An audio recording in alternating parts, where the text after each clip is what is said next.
Hello बच्चों, स्वागत है आपका आपके अपने YouTube चैनल AB इंस्टीट्यूट में। प्यारे बच्चों, आज हम करेंगे विज्ञान विषय के 2022 के पेपर को देखेंगे। हम कौन कौन से प्रश्न इंपॉर्टेंट हैं आपके लिए, वो प्रश्नों को देखेंगे। जैसा कि इसमें हम देख पा रहे हैं बच्चों, जो पहला जो प्रश्न है वो है सही विकल्प चुनें। इसका जो पहला है, ओजोन परत क्षतिग्रस्त होने का मुख्य कारण क्या है।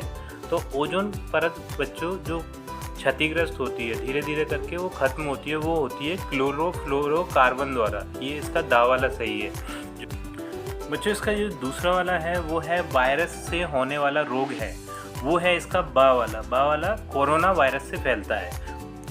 इसका बच्चों तीसरे नंबर का है, वो है निम्न में से अंडे देने वाले जंतु है।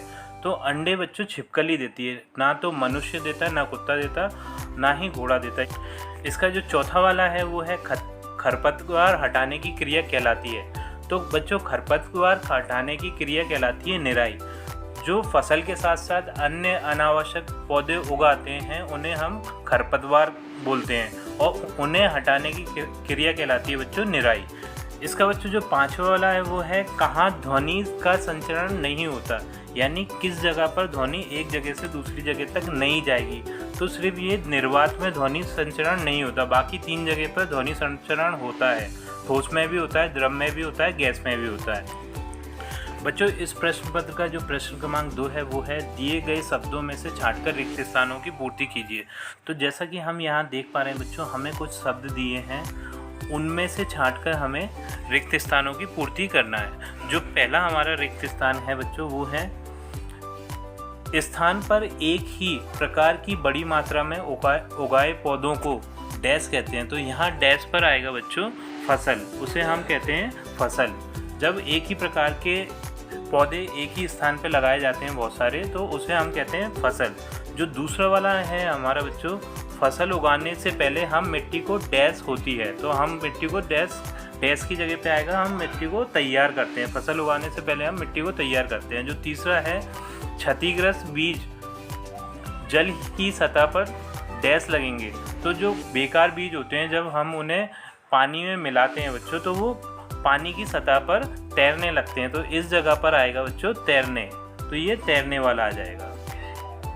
चौथा है सोडियम को डैश में रखा जाता है। जैसा कि हम जानते हैं कि सोडियम बहुत ज़्यादा क्रियाशील धातु है, तो उसे मिट्टी के तेल में रखा जाता है। अगर उसे मिट्टी के तेल में ना रखें तो वो उस जलने लगता है, वायु से क्रिया करके जलने लगता है। तो इस जगह पर आएगा मिट्टी का तेल। पांचवा है सजातीय आवेश एक दूसरे को डैश करते हैं। जब चुंबक के सजातीय आवेश एक ही प्रकार के आवेशों को पास लाया जाता है, तो वो एक दूसरे को प्रतिकर्षित करते हैं, एक दूसरे को दूर हटाते हैं, जिसे हम बोलते हैं प्रतिकर्षण। तो यहाँ पर आएगा बच्चों प्रतिकर्षण। बच्चों अब हम इस प्रश्न पत्र के प्रश्न क्रमांक 3 को देखेंगे, जो है सत्य असत्य लिखिए। इसका पहला है सोडियम बहुत अभिक्रियाशील धातु है। हाँ बिल्कुल सही है, सोडियम बहुत ज़्यादा अभिक्रियाशील धातु होती है। दूसरा है पेट्रोल की अपेक्षा CNG अधिक प्रदूषक ईंधन है। ये बिल्कुल गलत है, क्योंकि पेट्रोल अधिक प्रदूषक है तो इसकी CNG की अपेक्षा में। तीसरा है हमें वृक्षों की कटाई करनी चाहिए। बिल्कुल गलत है, वृक्ष हमारे लिए बहुत ज़्यादा महत्वपूर्ण होते हैं, वृक्षों की कटाई हमें नहीं करना चाहिए। चौथा है वस्तु पर बल लगाने से वस्तु की आकृति सदैव बदल जाती है। नहीं, सदैव नहीं बदलती, कभी कभी बदलती है। जब हम अत्यधिक बल लगाते हैं तब बदलती है, ये भी गलत है बच्चों।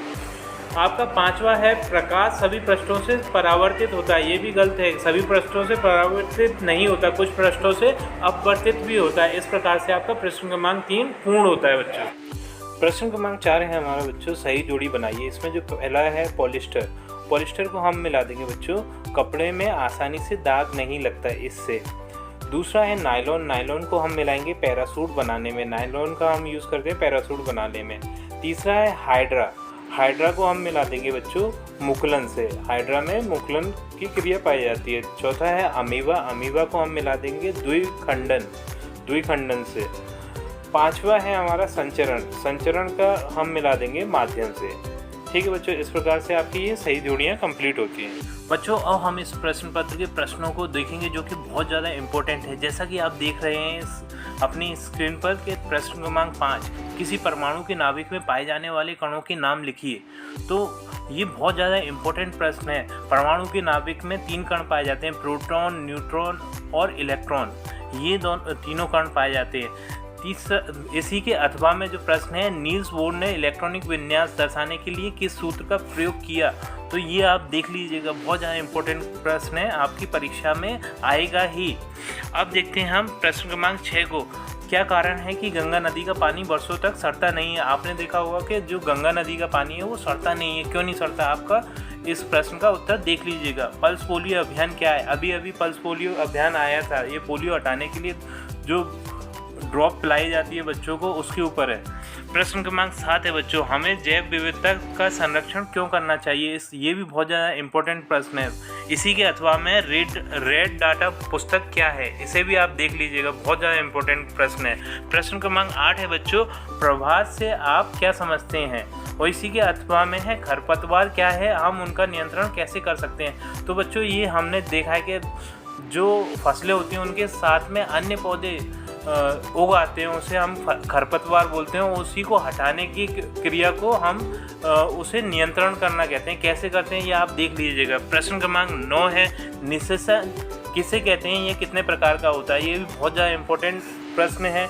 इसी के अथवा में है, आलैंगिक जनन की परिभाषा लिखिए। जंतुओं में आलैंगिक जनन की 2 विधियों के नाम लिखिए। अब देखते हैं हम प्रश्न क्रमांक 10, जीवाश्म ईंधन किसे कहते हैं?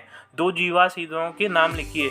तो जो बच्चों जो पेड़ पौधे और जानवर ज़मीन के नीचे जो दब गए, उससे जो ईंधन बना उसे हम जीवाश्म ईंधन कहते हैं। और कोयला और पेट्रोल वगैरह, ये कच्चा तेल, ये जीवाश्म ईंधन के 2 उदाहरण हैं। इसी के नीचे है संयोजन क्रिया। इसके अथवा में संयोजन क्रिया किसे कहते हैं? उदाहरण सहित बताइए। तो संयोजन क्रिया, जब 2 अभिकारक मिलते हैं और एक उत्पाद बनाते हैं, उसे हम संयोजन क्रिया कहते हैं। इसका एक उदाहरण भी बता दीजिएगा। जैसे जल है इसका एक उदाहरण, जैसे कि आपकी हाइड्रोजन गैस और ऑक्सीजन गैस मिलकर जल बनाती है। ठीक है।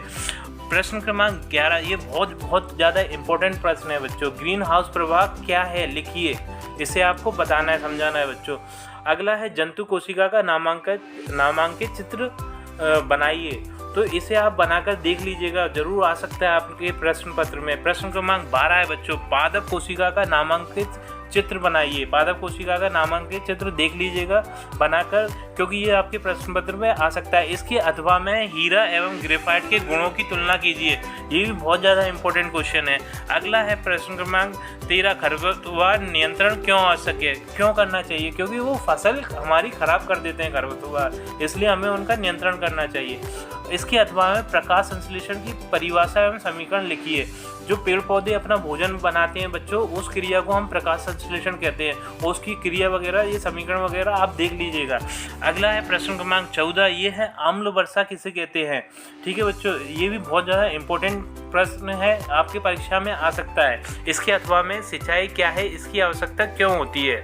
प्रश्न क्रमांक 15 है बच्चों, मानव तंत्रिका कोशिका का रेखांकित चित्र बनाइए। इसे आप बना के देख लीजिएगा। इसके अथवा में मानव नेत्र का रेखांकित चित्र बनाइए। तो इसे भी आप बना के देख लीजिएगा। इन चित्रों में से एक ना एक चित्र आपको जरूर आपकी परीक्षा में मिल जाएगा। प्रश्न क्रमांक 16 है, पादप कोशिका एवं जंतु कोशिका में क्या अंतर है?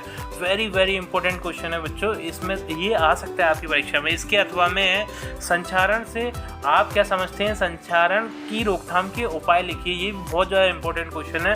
और लास्ट क्वेश्चन है बच्चों, प्रश्न क्रमांक 17 जो है, प्रदूषण से आप क्या समझते हैं? इसके प्रकारों को समझाइए। ये बहुत ज़्यादा इंपॉर्टेंट क्वेश्चन है बच्चों। तीनों प्रकारों को आप अच्छी तरीके से समझ लेना।